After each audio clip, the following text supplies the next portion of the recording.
FJ, நீங்க உங்க friend பேசிங்க என்கிட்ட அப்படி பேசக்கூடாது. டாஸ்க் விளையாடவே இல்லையே வாங்குறதுக்காக பண்ண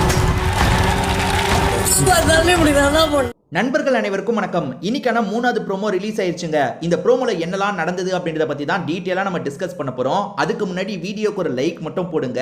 கண்டிப்பா இந்த ஹெல்ப்பை பண்ணுங்க. நீங்க பண்ணீங்கன்னா தான் இன்னும் நிறைய பேர்கிட்ட இந்த வீடியோ கொண்டு போய் காட்டும். நம்ம பேசுறது என்னன்றது நிறைய பேர்கிட்ட போகும்.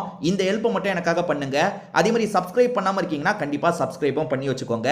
இந்த 3வது ப்ரோமோல எஃப்ஜேவை பொலன்னு புலக்குறாரு. நான் செகண்ட் ப்ரோமோ ரிவ்யூல என்ன சொல்லியிருப்பேன்னா, என்ன விஜய் சேதுபதி கொஞ்சம் நார்மலா பேசுறாரு, ப்ரோமோலயே நார்மலா பேசுறத காமிச்சா எபிசோட்ல ரொம்ப நார்மலா இருக்குமேன்ற மாதிரி நான் நினைச்சேன். ஆனா தேர்ட் ப்ரோமோல போட்டு பொளந்து எடுக்கிறாரு.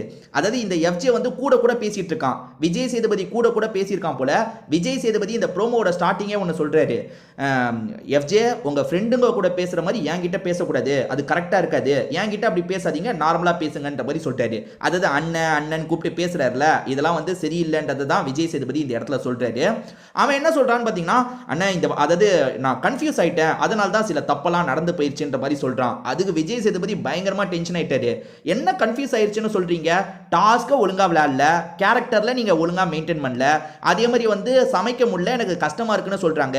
அந்த இஷ்யூவை நீங்க அட்ரஸ் பண்ணல, அங்கேயும் விலகி தான் போயிட்டு இருக்கீங்க. இதை தாண்டி அந்த லெட்டர் இஷ்யூ வரும்போதும் நீங்க எதுவுமே வரல, எதுவுமே பண்ணாம நான் கன்ஃபியூஸ் ஆயிட்டேன்னு சொன்னா நான் விட்டுருவேனா? அது என்ன கன்ஃபியூஸ் ஆனீங்க, இல்ல கன்ஃபியூஸ் ஆகிறதுக்கு என்ன இருக்கு, உங்களுக்கு கொடுத்த வேலையை எதுக்காக சரியா பண்ணல அப்படின்ற மாதிரி போட்டு பொலன்னு பொழந்துட்டு இருக்காரு. ஸோ இன்னைக்கு எஃப்ஜே வகையாக மாட்டிக்கிட்டாங்க. எஃப்ஜே வந்து ஒவ்வொரு வாரமும் தப்பிச்சுக்கிட்டே இருந்தான். அதாவது நீங்கள் யோசிச்சு பாருங்க, நிறைய வாரம் இந்த எஃப்ஜே மட்டும் எப்படி மிஸ் ஆகிறான், இந்த எஃப்ஜே மட்டும் எப்படி மிஸ் ஆகிறான்ற மாதிரி நிறைய பேர் சொல்லுவாங்க. ஆனால் இன்னைக்கு வகையாக மாட்டியிருக்கான். எனக்கு ஒரே ஒரு ஆசை தாங்க, இன்னும் ஒரு ப்ரோமோ வரும். இன்னைக்கு சனிக்கிழமையில் 4 ப்ரோமோ வரும். அந்த 4வது ப்ரோமோவில் இந்த வக்ரம் இருக்கான் பார்த்தீங்களா, அவனையும் கொஞ்சம் பொழந்தா நல்லா இருக்குவாங்க. ஏன்னா காமெடின்ற பேரில் வன்மத்தை கக்கிட்டு இருக்கான் பார்த்தீங்களா, அவனையும் கொஞ்சம் பொலன்னு பொழந்தாருன்னா கரெக்டாக இருக்கும். இப்போ எனக்கு தெரிஞ்சு பார்வதி ஃபேன்ஸ் தான் இருக்கிறதே ரொம்ப சந்தோஷமா இருப்பாங்கன்னு நினைக்கிறேன். ஆக்சுவலா என்ன சொன்னாங்களோ அதுதாங்க நடந்திருக்கு. நிறைய பேர் சொன்னாங்க இந்த வீக்கை பொறுத்த வரைக்கும் பார்வதிக்கு பாசிட்டிவாக தான் போகுன்ற மாதிரி சொன்னாங்க. அதாவது பாசிட்டிவாக தான் நடந்தது, ஷூட்டிங்லேயே பாசிட்டிவாக தான் போச்சுன்னு சொன்னாங்க. உண்மையிலேயே இந்த ப்ரோமோவை பார்க்கும்போது அப்படி தான் தெரியுது. ஏன்னா ஃபுல்லாக விஜய் பார்வதிக்கு சப்போர்ட்டிவாக தான் விஜய் சேதுபதி பேசுகிறாரு. அதேமாதிரி வெளியே இருக்க மக்களும் பயங்கரமாக கொண்டாடிட்டு இருக்காங்க. ஸோ விஜய் பார்வதியோட கிராஃப் இருக்குது பார்த்தீங்களா, சூப்பராக ஏறிட்டு இருக்கு. விஜய் பார்வதி ஒன்று மட்டும் கவனமாக இருக்கணுங்க, இந்த கமருதீன் கூட சேராமல் இருந்தாங்கன்னு வச்சுக்கோங்களேன், உண்மையிலேயே அவங்க கேம் நல்லா போகும். கமருதீன் கூட சேர்ந்து சுற்றுறது தான் அவங்களோட கேமோட வீழ்ச்சிக்கு காரணமே. அவங்களுக்கு அடி வாங்குற இடமே அதுதான். ஸோ அதை மட்டும் அவங்க மாற்றிக்கிட்டாங்கன்னா கரெக்டாக இருக்கும். எண்ட் ஆஃப் த டே அது அவங்க கேமு, அவங்க என்ன பண்ணுறாங்களோ, அவங்க தப்பு பண்ணால் தப்புன்னு சொல்ல போகிறோம், நல்லது பண்ணால் நல்லதுன்னு சொல்ல போகிறோம். ஸோ இந்த நாளை பொறுத்த வரைக்கும் விஜய் பார்வதிக்கு நிறைய பாசிட்டிவாக போகிற மாதிரி தான் தெரியுது.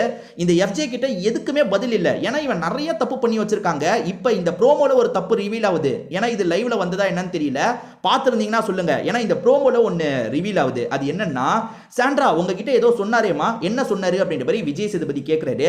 இங்க தான் சாண்ட்ரா ஒரு விஷயத்தை உடைக்கிறாங்க. அது என்னன்னா, இவன் கையில ஒரு கீறல் ஏற்பட்டது, அப்பத்துல இருந்து சமைக்க மாட்டேன்னு ஓரமா போய் உட்காந்துட்டான் பாத்தீங்களா. அந்த கீறல் பெரிய கீறல்லாம் கிடையாது, பார்வதியை தனியா சமைக்க வைக்கிறதுக்காக தான் இந்த மாதிரி பண்றேன்னு சாண்ட்ரா கிட்ட இவன் சொல்லியிருக்கான். எனக்கு அப்பயே டவுட் வந்ததுங்க. காரணம் என்னன்னா, அவன் அந்த கீறலை காமிச்சிருப்பான், லைட்டா ஒரு கீறல், நம்ம எல்லாருக்குமே லைட்டா கீர்னா எப்படி இருக்குமோ அந்த மாதிரி தாங்க அந்த கீறல் இருந்தது. ரத்தம் வந்தது. ஆமா, நம்ம இப்போ ஒரு கம்பியில கீறிக்கிட்டோம்னா ரத்தம் வரும் பாத்தீங்களா, ஆனா அது ரொம்ப கஷ்டமான கீறல்லாம் கிடையாது. இவன் அந்த கீறலுக்கு ஒரு பெரிய பேண்டைடை போட்டுட்டு சமைக்காம ஏமாத்திட்டு இருந்தான். சாண்ட்ரா கிட்ட என்ன சொல்லி வச்சிருக்கானா, அது பெரிய அடிலாம் கிடையாது, இருந்தாலுமே பார்வதி கஷ்டப்பட்டோன்றதுக்காக தான் நான் விட்டுட்டேன் அப்படின்ற மாதிரி சொல்லியிருக்கான். சாண்ட்ரா கிட்ட இவன் சொன்னதை வந்து விஜய் சேதுபதி பார்த்திருக்காரு போல, இந்த இடத்துல போட்டு உடைக்கிறாரு. எது இப்படி பண்ணிருக்கானா அப்படின்ற மாதிரி விஜய் பார்வதி பயங்கரமா ஷாக் ஆயிட்டு இருக்காங்க. அதே மாதிரி ஆடியன்ஸ் இருக்காங்கல்ல, இவன் வகையா மாட்டிக்கிட்டான் அப்படின்ற மாதிரி இந்த இடத்துல கிளாப்லாம் தட்டிட்டு இருக்காங்க. ஸோ விஜய் பார்வதிக்கு ஃபுல் அண்ட் ஃபுல் பாசிட்டிவா தான் இது போயிட்டு இருக்கு. ஒரு இடத்துல மட்டும் விஜய் பார்வதிக்கு பிரச்சனை வர வாய்ப்பு இருக்குங்க. கமருதீனை கால் அமுக்க விட்டாங்கல்ல, அதுதான் எனக்கு தெரிஞ்ச பிரச்சனையா வரும். அது ரோல் பண்ணி நீங்க பண்ணக்கூடாதுங்க, என்னதான் நீங்க சொன்னாலும் அது பண்ணக்கூடாது. ஸோ அதுக்கு விஜய் சேதுபதி கண்டிப்பா ஏதாவது கேட்பாரு. அது எனக்கு தெரிஞ்சு நாளைக்கு கோட்டால ஒதுக்கி வச்சிருப்பாங்கன்னு நினைக்கிறேன். இன்னைக்கு விஜய் பார்வதிக்கு தான் எல்லாமே பாசிட்டிவா போக போகுது. விஜய் பார்வதி அதை கேட்டோன்னு அழ ஆரம்பிச்சிடுறாங்க. விஜய் சேதுபதி பிரேக்குக்கு போவார்ல, அப்ப விஜய் பார்வதி புலம்பிட்டு இருக்காங்க. பக்கத்துல யார் இருக்கா, வியானா இருக்காங்க, அதுக்கப்புறம் கமருதீன் இருக்கிறதா நினைக்கிறேன். ஏன்னா வியானாவா அது இல்ல சாண்ட்ராவா, சாண்ட்ரா இல்ல வியானான்னு நினைக்கிறேங்க. புலம்பிட்டு இருக்காங்க. ஏன்டா எல்லாருமே இப்படி பண்றாங்க, ஏன்டா இப்படி என்ன டார்கெட் வச்சு இப்படி பண்றாங்கன்ற மாதிரி ஃபீல் பண்ணி அழுதுட்டு இருக்காங்க. அதே மாதிரி வந்து விஜய் சேதுபதி பேசும்போது பக்கத்துல இருக்கிறது யாருன்னு பாத்தீங்கன்னா பிரஜின் தான். விஜய் பார்வதி அப்பயே அழ ஆரம்பிச்சிட்டாங்க. பிரஜின் தான் அந்த இடத்துல ஆறுதல்லாம் சொல்லிட்டு இருக்காரு. ஸோ விஜய் பார்வதி கரெக்டாக அவங்க இந்த வாரம் வந்து பாராட்டினாருன்றதுக்காக அடுத்த வாரம் திரும்பி வேலையை காமிச்சிடக்கூடாது. இந்த கடைசி 3 வாரம் எப்படி அமைதியாக இருந்தாங்களோ அதே மாதிரி வர வாரங்களும் அமைதியாக எங்கே பேசணுமோ அங்கே மட்டும் பேசினாங்கன்னா கண்டிப்பாக அவங்க செம்மையாக விளையாடுவாங்க. ஏன்னா இந்த வாரம் வந்து கரெக்டாக அவங்களோட வேலையை பார்த்தாங்க, எங்கே பேசணுமோ அங்கே பேசினாங்க. ஸோ இன்னைக்கெல்லாம் இவங்களுக்கு வாய்ப்பு கிடைக்கும் போது நல்லா பேசியிருக்க வாய்ப்பு இருக்குது, எனக்கு அப்படி தான் தோணுது. ஸோ விஜய் சேதுபதி பொழக்கணும்னு நான் செகண்ட் ப்ரோமோவில் சொன்னேன், பயங்கரமாக பொழந்திருக்காரு.